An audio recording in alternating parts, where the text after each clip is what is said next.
திருப்பூரில் பிரசித்தி பெற்ற சுகரேஸ்வரர் கோவிலில் ஆடி மாத முதல் வெள்ளியை முன்னிட்டு நடந்த திருவிளக்கு பூஜையில் ஏராளமான பெண்கள் பங்கேற்பு. திருப்பூர் மாவட்டம் ஊத்துக்குளி வட்டம் சர்க்கார் பெரியபாளையம் கிராமத்தில் அருள்மிகு ஆவுடை நாயகி அம்மாள் சமேத ஸ்ரீ சுக்ரீஸ்வர சுவாமி திருக்கோவிலில் ஆடி மாதம் முதல் வெள்ளிக்கிழமையை முன்னிட்டு திருவிளக்கு பூஜை நடைபெற்றது.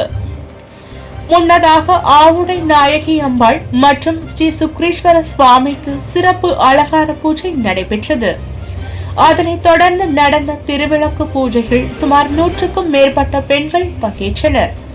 பூஜைகள் பங்கேற்றவர்களுக்கு வளைகள், மஞ்சள், குங்குமம், மாங்கல்யம், தேங்காய், வாழைப்பழம், அரிசி கொண்டு பூஜைகள் செய்யப்பட்டது. இதில் உலக அமைதிக்காகவும் விவசாயம் செழித்திடவும் திருமணம் ஆகாத பெண்கள் திருமணம் நடக்க வேண்டியும், சுமங்கலி பெண்கள் மாங்கல்யம் நிலைத்து நிற்கவும், குழந்தை பாக்கியம் வேண்டியும் குத்துவிளக்கு ஏற்றி சுவாமி தரிசனம் செய்து வழிபட்டனர். இறுதியில் அனைவருக்கும் பிரசாதம் வழங்கப்பட்டது.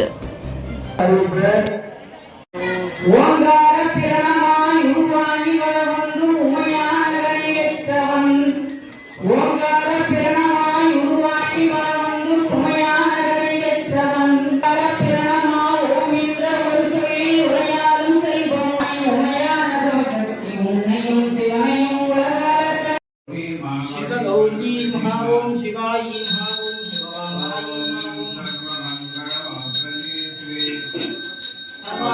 शिवाय शरण्ये त्र्यंबके गौरी नारायणी नमो नमः देवी प्रचोदयात्।